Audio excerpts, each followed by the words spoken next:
Hello everyone, welcome you all. आज इस video में हम डिस्कस करने वाले हैं यूपीपीएससी का रीजनल इंस्पेक्टर टेक्निकल का जो पेपर है वो टेक्निकल का पेपर, मतलब यहाँ पे टेक्निकल में भी 3 पेपर होते हैं जैसा कि आपको पता भी होगा। उसमें जो ऑटोमोबाइल का पोर्शन होता है 120 मार्क्स का पूछा जाएगा, आगे मैं आपको दिखाऊंगा, वो डिस्कस करेंगे। उसका पार्ट 1 हम यहाँ पे डिस्कस कर रहे हैं। पार्ट 1 क्यों मैंने मेंशन किया है आगे मैं बताऊंगा। यहाँ पे मैं नाम ले रहा हूँ यूपीपीएससी का, तो यूपीपीएससी का मतलब ये नहीं है कि जो बीपीएससी के स्टूडेंट्स हैं वो इसको, या फिर जीपीएससी के लोग हैं वो इसको नहीं करेंगे। आप भी कर सकते हो, क्योंकि जो ये पोर्शन है ना इसमें ऑटोमोबाइल के क्वेश्चंस ही पूछे गए हैं और आप दोनों के एग्जाम में ऑटोमोबाइल एज ए सिलेबस है। ऑलरेडी मैंने आपको प्लेलिस्ट भी दिखाया है, यहाँ पे भी दिखाऊंगा कैसे करना है, किस टाइप के क्वेश्चन पूछे गए हैं, डिटेल में उसको हम डिस्कस करेंगे। तो आप किसी भी एग्जाम की प्रिपरेशन कर रहे हो, अगर आपके सिलेबस में ऑटोमोबाइल है तो आपके लिए वीडियो हेल्पफुल होगी, डेफिनेटली हेल्पफुल होगी। अब हम थोड़ा सा डिस्कस कर लेते हैं कि सिलेबस क्या है। हालांकि ये मैं बार बार डिस्कस करते रहता हूँ, बुक्स भी लोग मुझसे पूछते हैं तो मैंने यहाँ पे बुक्स मेंशन किया, नियर अबाउट सारी वीडियो में मेंशन होती है, तो आप प्लीज़ देख लिया करें। यहाँ पे ये वाला जो पोर्शन है इसको मैंने ऑलरेडी प्रीवियस ईयर में जो क्वेश्चंस पूछे गए हैं, किस टाइप के पूछे गए हैं, कैसे आपको अप्रोच करना है, ऑलरेडी डिस्कस कर लिया है। यहाँ पे जो ये पेपर है थर्ड वन, जो 100 मार्क्स का प्रैक्टिकल है, इसको भी मैंने डिस्कस किया है कि किस टाइप के क्वेश्चन आपसे पूछे जा सकते हैं। हालांकि इसका कोई प्रीवियस रिकॉर्ड नहीं है, इसलिए मैंने डिस्कस किया कि किस टाइप के क्वेश्चन आपसे पूछे जा सकते हैं। आज हम डिस्कस करने वाले हैं इसके सेकेंड पेपर को, जो इस बार 120 मार्क्स का है, बट इससे पहले ये 100 मार्क्स का हुआ करता था, क्योंकि यहाँ का 20 मार्क्स और यहाँ का 10 मार्क्स मिला के वो 30 मार्क्स का इंटरव्यू होता था। इंटरव्यू को हटा दिया गया है, इसलिए इसमें 10 मार्क्स ऐड कर दिया गया और यहाँ पे 20 मार्क्स ऐड कर दिया। ये सारी चीज़ें आप ऑलरेडी जानते होंगे, जो लोग नए हैं उनके लिए मैंने बता दिया। अब चूंकि ये जो पोर्शन है ना, इसका जो पेपर है थोड़ा लेंदी है, तो हम इसको पार्ट वाइज डिस्कस करेंगे। पार्ट वाइज डिस्कस नहीं करूँगा तो आप देखोगे कि 1 आवर 2 आवर का ये पूरा वीडियो है, तो आप तो ओपन ही नहीं करते हो, देखते हो ज़्यादा बड़ा है तो सीधा बंदी कर देते हो, ओपन करने का मन ही नहीं करता। इसलिए मैं यहाँ पे पार्ट वाइज डिस्कस करूँगा। एक दिन में केवल एक क्वेश्चन हम डिस्कस करेंगे। उसका रीजन भी है क्योंकि वहाँ पे आपको राइटिंग करना है, तो काफ़ी सारी चीज़ें आपको देखना पड़ता है, तो वीडियो लंबा ना हो इसलिए इसको हम पार्ट वाइज डिस्कस करेंगे। अब समझते हैं कि ये पेपर का फॉर्मेट क्या था जब आया था। अभी का नहीं पता कि अभी जो पेपर आने वाला है वो ऑब्जेक्टिव होगा कि सब्जेक्टिव होगा, बट इससे पहले वाला जो पेपर था वो सब्जेक्टिव था। उसका फॉर्मेट कुछ ऐसा था कि यहाँ पे टोटल आपसे 8 नंबर ऑफ क्वेश्चन पूछे गए थे, जिनमें क्वेश्चन 1 और 2 आपके लिए कंपलसरी है। 1 2 तो कंपलसरी हो गए, सबको करने हैं। इसमें जो 1 होगा वो भी 20 मार्क्स का होगा, जो क्वेश्चन नंबर 2 होगा वो भी 20 मार्क्स का होगा। आगे मैं दिखाऊंगा आपको, वहाँ पे 5 क्वेश्चन करने होंगे, 1 क्वेश्चन 4 मार्क्स का होगा। अब यहाँ पे बचे 6 क्वेश्चन। इन 6 क्वेश्चन में से आपको केवल 3 क्वेश्चन करने हैं, क्योंकि यहाँ पे आप देख रहे होगे टोटल आपको 5 क्वेश्चन अटेम्प्ट करने हैं। तो 1 2 कंपलसरी हो गया, बचे जो 6 उसमें से आपको 50% करने हैं। जो भी आपको आता है उसको आप कर सकते हो। तो आज हम क्वेश्चन 1 डिस्कस करेंगे। हालांकि वहां पे 5 क्वेश्चन पूछे गए हैं, ईच क्वेश्चन इज 4 मार्क्स। उससे पहले मैं आपको प्लेलिस्ट बता देता हूं कि कंपलसरी कौन कौन सी प्लेलिस्ट है मेरे यूट्यूब चैनल में, जो आप सभी को करना ही करना है। आप कर ही लो तो ही बेटर है। अगर आपको लगता है कि नहीं ये मटेरियल किसी और यूट्यूब चैनल पे इससे बढ़िया अवेलेबल है, तो आप वहां से भी कर सकते हो। इन शॉर्ट कहीं से करो, बट आप करो, क्योंकि आपके एग्जाम के लिए इंपॉर्टेंट है। यहाँ पे 12 वीडियो आपको मिलेंगी ऑटोमोबाइल इंजीनियरिंग से रिलेटेड, जिसमें मैंने सारे कंपोनेंट और उसके फंक्शन डिस्कस किए हुए हैं। तो आपको एक ब्रीफ आइडिया हो जाएगी पूरे ऑटोमोबाइल कंपोनेंट्स के बारे में, जिससे रिलेटेड आपसे क्वेश्चन पूछा जाता है। आगे आप क्वेश्चन देखोगे तो आपको पता चलेगा। नेक्स्ट जो प्लेलिस्ट है आपके मेंटेनेंस से रिलेटेड है, इससे रिलेटेड भी आपसे क्वेश्चन पूछे जाते हैं। इससे रिलेटेड क्वेश्चन आपके प्रैक्टिकल एग्जाम में भी पूछे जाएंगे, तो ये प्लेलिस्ट भी आपके लिए बहुत ज़्यादा इंपॉर्टेंट है, आपको करना है। एमिशन से रिलेटेड भी सिलेबस है आपके, तो ये भी आपको करना है। पोल्यूशन और व्हीकल जो एमिशन होते हैं उससे रिलेटेड भी है, तो इसमें भी मैंने डिटेल में डिस्कस किए हुए हैं। कई सारी वीडियो आप देख सकते हो, टोटल नंबर ऑफ वीडियो कितने हैं, 8 हैं। तो ये भी आपके लिए बहुत हेल्पफुल करना है। और इसके अलावा ये इलेक्ट्रिकल व्हीकल, हालांकि आपके सिलेबस में डायरेक्टली मेंशन नहीं है, but electrical vehicle continuously government इसके लिए पॉलिसीज बना रही है, और मोटर व्हीकल एक्ट में CMVR में इसके लिए पॉलिसी बनाई गई है। तो मे भी चांसेस हैं कि इससे रिलेटेड काफ़ी न्यूज़ में है, तो इससे रिलेटेड भी आपसे क्वेश्चन पूछा जा सकता है। तो यहाँ पे मैंने इलेक्ट्रिकल व्हीकल को डिटेल में कवर किया हुआ है, ये भी आप देख सकते हो। यहाँ पे जो व्हीकल सेफ्टी है ये आपके सिलेबस में है, तो व्हीकल सेफ्टी से रिलेटेड यहाँ पे क्या क्या चीज़ें व्हीकल्स में ऐड की गई हैं रिसेंटली, वो सारी चीज़ें मैंने डिस्कस किया है, तो ये भी आप देख सकते हो। इसके अलावा आपसे रिलेटेड जो भी अपडेट्स होता है, मैं यूपीपीएससी रीजनल इंस्पेक्टर का जो प्लेलिस्ट है उसमें ऐड करता रहता हूं, तो इस प्लेलिस्ट को आप फॉलो कर सकते हो, जहां पे प्रीवियस ईयर का मैंने आपका एक्ट एंड रूल डिस्कस किया है, इंटरव्यू का क्वेश्चन डिस्कस किया है, उसकी वीडियो भी मिल जाएंगे, और ये सारी वीडियो भी मैं इस प्लेलिस्ट में ऐड कर दूंगा, तो यहाँ पे मिल जाएगी। बाकी ये सेपरेट प्लेलिस्ट हैं आपके ऑटोमोबाइल के लिए, इसी तरीके से प्लेलिस्ट हैं आपके एक्ट एंड रूल के लिए, वो सारी चीज़ें आपको करना है। और अगर इस चैनल को आपने अभी ज्वाइन किया है तो आप मुझे टेलीग्राम पे @manu academy पे ज्वाइन कर सकते हो, जहां पे सारे लेक्चर्स की आपको PDF मिल जाती है, आप इसका ग्रुप भी ज्वाइन कर सकते हो जहाँ पे आप आपस में डिस्कस कर सकते हो। आप टेलीग्राम, फेसबुक, ट्विटर पे भी मुझसे जुड़ सकते हो। तो चलिए शुरू करते हैं वीडियो को। Educating today for better tomorrow. और जैसा कि मैंने आपको बताया, जो आपका फर्स्ट क्वेश्चन है इसमें टोटल सब क्वेश्चंस जो हैं वो 5 हैं और ईच क्वेश्चन 4 मार्क्स का है। तो टोटल क्वेश्चन आपको अटेम्प्ट करना है। इस तरीके से आपको टोटल 20 मार्क्स मिलेंगे। 5 क्वेश्चन को हम 1 बाय 1 करके डिस्कस करेंगे आज की इस वीडियो में, और आने वाली वीडियो में हम क्वेश्चन सेकंड डिस्कस करेंगे। इसी तरीके से पार्ट वाइज हम डिस्कस करते चलेंगे। तो जो आपका फर्स्ट क्वेश्चन है that is related to the function of connecting rod and crankshaft. आप सभी को पता होगा मोस्टली कि कनेक्टिंग रॉड कहाँ पे यूज होती है, क्रैंकशाफ्ट। बेसिकली क्या होता है, पिस्टन को क्रैंकशाफ्ट से कनेक्ट करने के लिए हम किसका यूज करते हैं, कनेक्टिंग रॉड का यूज करते हैं। जो कनेक्टिंग रॉड होती है वो बेसिकली जो पिस्टन के क्राउन पे जो प्रेशर आता है, गैस प्रेशर, उसको ट्रांसमिट करती है हमारे क्रैंकशाफ्ट के। यहाँ पे आप डायग्राम देख रहे होगे, ये डायग्राम आपने देखा होगा, कुछ इस तरीके से कनेक्टिंग रॉड का डायग्राम होता है। और ये जो स्मॉलर इंड होता है ये पिस्टन से कनेक्टेड होता है, पिस्टन पिन यहाँ पे लगी होती है, और जो बिगर इंड होता है ये क्रैंक पिन होती है, और ये इंड आपका क्रैंक पिन से कनेक्टेड होता है। ऑलरेडी मैंने कंपोनेंट में इसको डिटेल में डिस्कस किया हुआ, तो यहाँ पे बहुत डिटेल में नहीं जाते हैं। यहाँ पे एक सिंपल सा क्वेश्चन है, आपको आंसर करना है। ये जो पिन यहाँ पे अटैच होती है इसको हम पिस्टन पिन कहते हैं, इसको हम कहते हैं जनरल भाषा में क्रैंक पिन। तो आपको बताना है कि इन दोनों में से किस पिन को हम गाजन पिन या फिर गुडगेन पिन, जो भी आप प्रोनाउंसिएशन कर लो, इन दोनों पिन में से किसको हम गाजन पिन या फिर गुडगेन पिन कहते हैं। ये आप कमेंट बॉक्स में बताना। थोड़ा आप कमेंट करते हो तो इंगेजमेंट बढ़ती है। नेक्स्ट जो आपका फंक्शन है दैट इज क्रैंकशाफ्ट। तो क्रैंकशाफ्ट क्या करती है, क्रैंकशाफ्ट जो आपका रेसिप्रोकेटिंग मोशन है पिस्टन का, वो उसको रोटेटिंग मोशन में कन्वर्ट करती है। अब बहुत सारे लोगों के मन में सवाल आएगा, और इस टाइप का ऑब्जेक्टिव क्वेश्चन भी पूछा जाता है कि क्या कनेक्टिंग रॉड या फिर क्रैंकशाफ्ट, दोनों में से कौन सा पिस्टन के रेसिप्रोकेटिंग मोशन को क्रैंकशाफ्ट के रोटेटिंग मोशन में कन्वर्ट करता है। तो यहाँ पे आपका आंसर होगा, अगर क्रैंकशाफ्ट वहाँ पे मेंशन है तो क्रैंकशाफ्ट आपका आंसर होगा। अगर क्रैंकशाफ्ट मेंशन नहीं है तो कनेक्टिंग रॉड मेंशन है तो कनेक्टिंग रॉड होगा। क्योंकि कनेक्टिंग रॉड तो कैसे रोटेट करेगी, वो तो खुद ही रोटेट नहीं करती है, तो दूसरे को कैसे कर पाएगी। वही कंपोनेंट दूसरे कंपोनेंट को रोटेट करता है जो खुद भी रोटेट हो रहा है। तो यहाँ पे रोटेट कौन हो रहा है, रोटेट हो रहा है क्रैंकशाफ्ट। बट क्रैंकशाफ्ट डायरेक्टली आपके पिस्टन से कनेक्टेड नहीं है, वो थ्रू कनेक्टिंग रॉड ही कनेक्टेड है। तो बहुत सारे लोग इसमें कंफ्यूज होते हैं कि कनेक्टिंग रॉड का ये मेजर फंक्शन है कि वो पिस्टन के रेसिप्रोकेटिंग मोशन को क्रैंकशाफ्ट के रोटेटिंग मोशन में, क्रैंकशाफ्ट के रोटेटिंग मोशन में कन्वर्ट करे। बट आपको यहाँ पे क्रैंकशाफ्ट मेंशन करना है अगर क्रैंकशाफ्ट रहे। अगर क्रैंकशाफ्ट नहीं रहे तो आप कनेक्टिंग रॉड मेंशन कर सकते हो। अब ये जो क्रैंकशाफ्ट होता है ये कुछ इस तरीके से दिखता है, आप लोगों ने देखे होंगे। ये बेसिकली क्रैंकशाफ्ट होता है, ठीक है। और ये जो होता है बेसिकली यहाँ पे बैलेंसिंग वेट्स लगे होते हैं। यहाँ पे भी मैं आपसे एक क्वेश्चन पूछूंगा।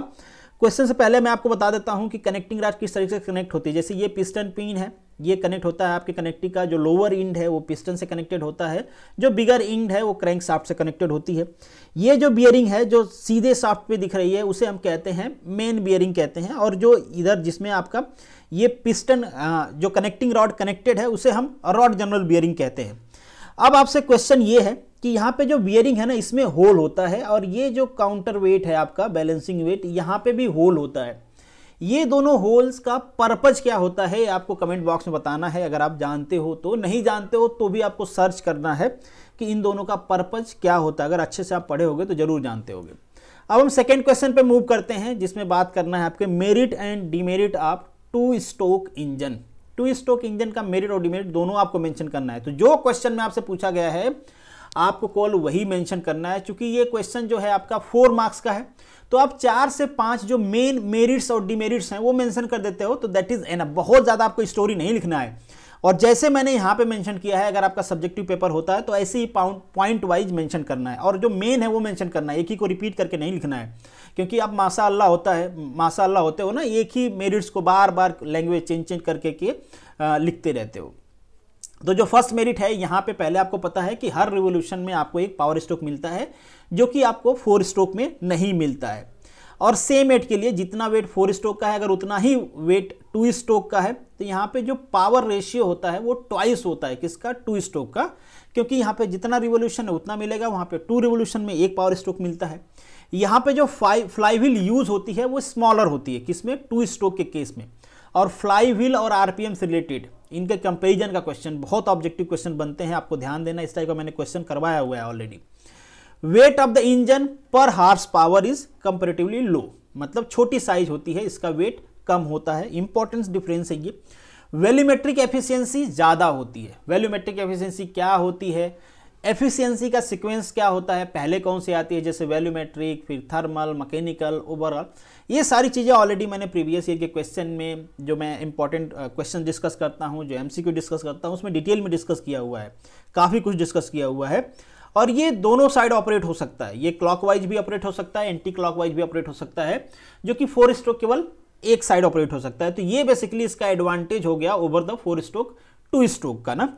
अब इसके कुछ डिमेरिट्स भी हैं। डिमेरिट्स क्या है कि यहाँ पे कुछ फ्यूल जो होता है ना बिना बर्निंग के निकल जाता है, क्योंकि इसका डिजाइन ऐसे होती है इनलेट और आउटलेट की, अब उस डिटेल में हम नहीं जाएंगे। थर्मल एफिशिएंसी डेफिनेटली कम होगी, जब कुछ फ्यूल बिना बर्निंग के निकल गए भैया, वो बर्न होते तो ज़्यादा हीट जनरेट होती, जिससे थर्मल एनर्जी बढ़ती, बट ऐसा नहीं है। फ्यूल का पैसा दिया आपने, फ्यूल तो आया बट बिना बर्न हुए, बिना हीट प्रोड्यूस किए बाहर निकल गया, तो थर्मल एफिशिएंसी भी इसकी कम होती है। इसीलिए इसका ओवरऑल एफिशिएंसी भी कम होती है आपके मतलब 2 स्ट्रोक इंजन की। इसमें जो रिमूवेबल होता है एग्जॉस्ट गैसेस का, ये थोड़ा डिफिकल्ट होता है as comparison to 4 stroke engine. जो यहाँ पे टॉर्क प्रोड्यूस होता है ये भी अनइवन का मतलब होता है कि वो इवन नहीं होता है, थोड़ा फ्लक्चुएशन होता है, फ्लक्चुएशन की वजह से प्रॉब्लम होती है आपके व्हीकल के ऑपरेटिंग सिस्टम में। और ये बेसिकली हाई स्पीड इंजन में ही होते हैं। जो 4 स्ट्रोक है ना, वो low speed engine, medium, high, हर कैटेगरी में आ गए हैं। क्योंकि इसमें काफ़ी डिसएडवांटेज होता है, इसलिए हम इसके टेक्नोलॉजी पे बहुत ज़्यादा वर्क करते नहीं, इसलिए इसमें इंप्रूवमेंट हुआ नहीं। नियर अबाउट ये अब धीरे धीरे खत्म ही हो गया है। नेक्स्ट जो है आपका consumption of lubricating oil is large, definitely ज़्यादा होगा, क्योंकि पावर प्रोडक्शन ज़्यादा हो रहा है, टेम्परेचर ज़्यादा बढ़ेगा, मतलब ऑपरेटिंग टेम्परेचर ज़्यादा होगा, तो उसको लुब्रिकेट करने की जरूरत तो पड़ेगी ही पड़ेगी। तो ये सारे इसके डिसएडवांटेज है। अब मूव करते हैं हमारे थर्ड क्वेश्चन पे। What is the preventive maintenance of the vehicle. Again ये भी 4 नंबर का क्वेश्चन है आपका। State the reason for it. Preventive maintenance क्या होता है, क्यों करते हैं, ये आपको बताना है। तो जैसे कि इसका नाम है प्रिवेंट करना, ठीक है। किस लिए प्रिवेंट करना, आपके व्हीकल का कोई भी कंपोनेंट फेल ना हो, फेल होने वाला हो या फेल होने से पहले आप उसका मेंटेनेंस कर दो ताकि वो फेल ना हो। फेल होने के बहुत सारे रीजंस हो सकते हैं। जैसे अगर सिंपल भाषा में इसे हम कहें तो आप सर्विसिंग का नाम सुने होगा ना। प्रिवेंटिव मेंटेनेंस को ब्रॉडली हम 2 टाइप्स के कर सकते हैं। एक तो टाइम बेस्ड प्रिवेंटिव मेंटेनेंस, जैसे कहा जाता है भैया कि आपकी व्हीकल चले या ना चले, हर 3 महीने पे, 2 महीने पे, जिस टाइप की व्हीकल है आपको मेंटेनेंस करवाते रहना है अगर खड़ी है तो। और दूसरा होता है यूज बेस, कि आपने इतना किलोमीटर चला दिया, उस टाइम से पहले भी चला दिया तो भी आपको उसका प्रिवेंटिव मेंटेनेंस करवाना है। इन शॉर्ट सर्विस करवाना है। सर्विस को ही हम जनरल भाषा में, प्रिवेंटिव मेंटेनेंस को ही जनरल भाषा में हम सर्विस कहते हैं। तो प्रिवेंटिव मेंटेनेंस किस लिए किया जाता है, टू प्रोटेक्ट द फेलियर। अगर एक बार आपका कंपोनेंट फेल हो गया तो उसको रिप्लेस करना पड़ेगा। रिप्लेस करने की कॉस्ट ज़्यादा होगी, नए कंपोनेंट्स लगाने पड़ेंगे, या फिर वो रिपेयर हो सकता है तो उसकी रिपेयरिंग कॉस्ट ज़्यादा होगी। तो प्रिवेंटिव मेंटेनेंस करने से क्या होता है, आपकी जो व्हीकल का मेंटेनेंस कॉस्ट है उसको आप मिनिमाइज कर पाते हो, जो व्हीकल के कंपोनेंट के रिप्लेसमेंट कॉस्ट है उसको आप मिनिमाइज कर पाते हो। तो ये बेसिकली आपको प्रिवेंटिव मेंटेनेंस के बारे में लिखना था, ये भी 4 मार्क्स का है। जो नेक्स्ट क्वेश्चन है आपका, list the visual check made to locate the battery in trouble. आप कैसे देख के बता सकते हो कि आपकी बैटरी जो है ना, मतलब प्रॉब्लम है, मतलब खराब है। टर्बो शूटिंग कैसे कर सकते हो, देख के आपको कैसे पता चलेगा कि ये बैटरी अराउंड टू अराउंड खराब हो गई है। आपको चेक नहीं करना है उसको इलेक्ट्रॉनिक डिवाइस के थ्रू, बस देख के बताना है। तो ये भी आप बता सकते हो। पहले तो कैसे, आप उसको बाहर से अगर देखोगे तो क्या क्या आप दिख सकता है, आपको जो कंटेनर है हो सकता है उसमें क्रैक्स हो, अगर दिख गया क्रैक्स तो आपको इजीली पता चल जाएगा कि वो खराब हो गई है। और जो बैटरी के टॉप पोस्ट हैं वहाँ पे आपको ध्यान देना है। बेसिकली यहाँ पे बहुत सारी चीज़ें मेंशन है, बट होता क्या, वहाँ पे करोजन हो जाता है। करोजन की वजह से जो करंट सप्लाई है वो नहीं हो पाती है। तो अगर करोजन हुआ है कहीं पे तो उसको क्लीन करना है, डर्ट है, फ्लूइड आ गए हैं, ये आप देख सकते हो। ऊपर से पता चल जाएगा कि आपके बैटरी को मेंटेनेंस की ज़रूरत है। नेक्स्ट जो है आपका, अगर कहीं पे आपको दिख रहा है कि फ्लूइड लीकेज हुआ है बैटरी के आसपास, तो वो फ्लूइड कहाँ से आया होगा भाई, वो फ्लूइड आया होगा आपके बैटरी से, वो बेसिकली इलेक्ट्रोलाइट्स होंगे। तो ये भी आपको बताता है भैया कि आपकी बैटरी कहीं तो या तो क्रैक हुई है, या तो ऊपर के जो कैप्स हैं वो लूज हुए हैं, या किसी प्रॉब्लम की वजह से वहाँ पे फ्लूइड लीक हो रहा है। तो आपको उसको या तो रिपेयर करना है, या तो कहीं पे ब्रेक डाउन है तो उसको रिप्लेस करना है। ये आप ऊपर से देख के बता सकते हो। इसके लिए आपको कोई भी इलेक्ट्रॉनिक डिवाइस की जरूरत नहीं पड़ेगी। नेक्स्ट है, आप केबल चेक कर सकते हो, उसके कनेक्शन चेक कर सकते हो कि वो क्लोज हैं कि नहीं, कहीं पे केबल टूटा है कि नहीं, तो आपको बाहर से दिखेगा। तो केबल्स को भी देख सकते हो। बाकी जो इसके अलावा जो ब्रेकडाउन होता है ना, उसमें वो केमिस्ट्री वाला ब्रेकडाउन होता है, तो वो आपको चेक करना पड़ेगा। बाकी ये जो ब्रेकडाउन्स हैं जो आपको बताना था कि आपको देख के बताना है, तो देख के बता सकते हो कि बैटरी में प्रॉब्लम्स हो सकती हैं, उसको मेंटेनेंस या रिपेयर करने की जरूरत है। नेक्स्ट जो आपका क्वेश्चन है, why carburettor is fitted in the petrol engine. इन्होंने कहा है कि कार्बोरेटर क्यों पेट्रोल इंजन में फिट किया जाता है। यहाँ पे क्वेश्चन का मीनिंग आपको समझना है। बहुत सारे लोग क्या करेंगे, यहाँ पे कार्बोरेटर का फंक्शन लिख के आ जाएंगे। अगर आप कार्बोरेटर का फंक्शन लिख के आते हो, फैकल्टी आपको 0 मार्क्स देता है, तो आप क्लेम नहीं कर सकते हो कि मुझे और मार्क्स चाहिए, क्योंकि यहाँ पे क्वेश्चन पूछा गया है कि कार्बोरेटर को पेट्रोल इंजन में ही क्यों यूज किया जाता है, डीजल इंजन में क्यों नहीं किया जाता। तो यहाँ पे मैं दोनों क्वेश्चन डिस्कस कर लेता हूँ। पहले समझ लेते हैं कि कार्बोरेटर करता क्या है, फिर डिस्कस कर लेंगे कि ये diesel engine, basically petrol diesel की हम बात कर रहे हैं, या फिर इन शॉर्ट पेट्रोल इंजन के अलावा और कहीं पे यूज क्यों नहीं किया जाता, ये डिस्कस कर लेंगे। तो कार्बोरेटर का जो फंक्शन होता है आप सभी को पता है, ये क्या करता है, जो हमारा फ्यूल होता है उसको ऑटोमाइज करता है, वेपराइज करता है, मिक्स करता है एयर के साथ। ऑटोमाइज का मतलब होता है मैकेनिकल ब्रेकडाउन। जो हमारा फ्यूल है वो छोटे छोटे पार्टिकल में उसको ब्रेक डाउन करता है। एक बार उसने ब्रेक डाउन कर लिया तो उसको वेपर फॉर्म में कन्वर्ट कर देगा। यहाँ इसको हम कहते हैं फेज ट्रांसफॉर्मेशन। तो ये एक बार वेपर बन गया, वेपर बनने के बाद इसको मिक्स कर देगा एयर के साथ, और मिक्स करने के बाद एक वेयरिंग प्रोफेशनल में जिस तरीके से रिक्वायरमेंट है, जो भी आपकी ऑपरेटिंग कंडीशन है, उस ऑपरेटिंग कंडीशन के साथ एयर फ्यूल मिक्सचर को सप्लाई करता है। तो इन शॉर्ट ये होता है आपके कार्बोरेटर का काम। ये भी देख लो आप, ये माउंट कहाँ पे होता है, तो बेसिकली जो इंडक्शन वाली आपकी पाइप होती है या फिर इंडक्शन मैनिफोल्ड होता है, उसमें ये माउंट होता है। किस तरीके से आप इसको ऑपरेट करते हो, तो जो यहाँ पे फ्यूल रेशियो है, एयर फ्यूल रेशियो जो सप्लाई होगा, जो एप्रोप्रिएट रेशियो है, ये थ्रोटल वाल्व से कंट्रोल होता है। और थ्रोटल वाल्व को कौन कंट्रोल करता है, आप करते हो एक्सेलरेटर के थ्रू।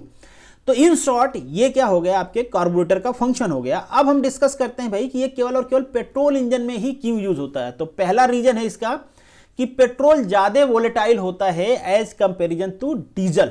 तो डीजल में हम इसको इसलिए यूज नहीं करते क्योंकि उसको ऑटोमाइज करना डिफिकल्ट होता है, उसको वेपराइज करना डिफिकल्ट होता है एज कंपेरिजन टू पेट्रोल। तो एक रीजन तो ये हो गया, इसलिए कार्बोरेटर हम डीजल इंजन में यूज नहीं करते हैं। दूसरा चीज कि जो डीजल इंजन होता है, in respect of speed and load, यहां पे पहले ही हम फुल कैपेसिटी एयर दे देते हैं। वहां पे क्या होता है, आप एयर फ्यूल को मिक्सचर को मिक्स कर लेते हो, फिर एक प्रोपोर्शनेट रेशियो में जिस तरीके से आपकी इंजन की स्पीड है, लोड है, जो भी वेरिंग कंडीशन उस हिसाब से सप्लाई करते हो। बट यहाँ पे ऐसा नहीं है, यहाँ पे आप एयर तो फुल दे दोगे, जो फ्यूल है उसको कंट्रोल करोगे। तो ये एक डिफरेंसेस होते हैं, इसलिए हम यहाँ पे कार्बोरेटर का यूज नहीं करते हैं, क्योंकि कार्बोरेटर क्या होता है, वो डिजाइन होता है मिक्स करने के लिए और मिक्स प्रोपोर्शनेट को कंट्रोल करने के लिए। और जैसे कि मैंने पहले भी आपको बताया कि यहाँ पे फ्यूल मिक्स नहीं होता है, जो कि गैसोलीन में होता है। एक चीज और कि यहाँ पे जो इंजेक्शन होता है वो हाई प्रेशर पे करना पड़ता है, क्योंकि इनसाइड गैस जो एयर है वो कंप्रेस्ड एयर है। अगर हाई प्रेशर पे आप ना करोगे, पेनिट्रेशन होगा नहीं, यूनिफॉर्म पेनिट्रेशन नहीं होगा, तो बर्निंग प्रॉपर नहीं हो पाएगी। तो ये भी एक रीजन होता है, हम कार्बोरेटर को यूज नहीं करते हैं। नेक्स्ट जो रीजन है, जो यहाँ पे थ्रोटल वाल्व है, throttle valve air fuel mixture को कंट्रोल करती है, और जो इंडक्टर होता है वो फ्यूल को कंट्रोल करता है। तो ये एक रीजन होता है, हम यूज नहीं करते हैं, क्योंकि यहाँ पे बटरफ्लाई वाल्व यूज नहीं होते हैं डीजल इंजन में। तो this is the end of this video. उम्मीद करता हूं कि आपने कुछ न कुछ सीखा होगा। हालांकि हमने काफ़ी जल्दी से इस चीज़ को डिस्कस किया, क्योंकि ऑलरेडी प्लेलिस्ट में मैंने इन सारी चीज़ों को, एक एक कंपोनेंट को डिटेल में डिस्कस किया हुआ है। तो आप 1 बाय 1 करके देखते रहिए। हो सकता है उसमें कुछ लेक्चर्स बड़े हों, आपको देख के प्ले करने का मन ना करे, फिर भी जब भी आपके पास टाइम हो आप जरूर निकालें, देखें, आपको जरूर फायदा होगा, आई श्योर यू। चलिए मिलेंगे नेक्स्ट वीडियो में, तब तक के लिए all the best, good luck.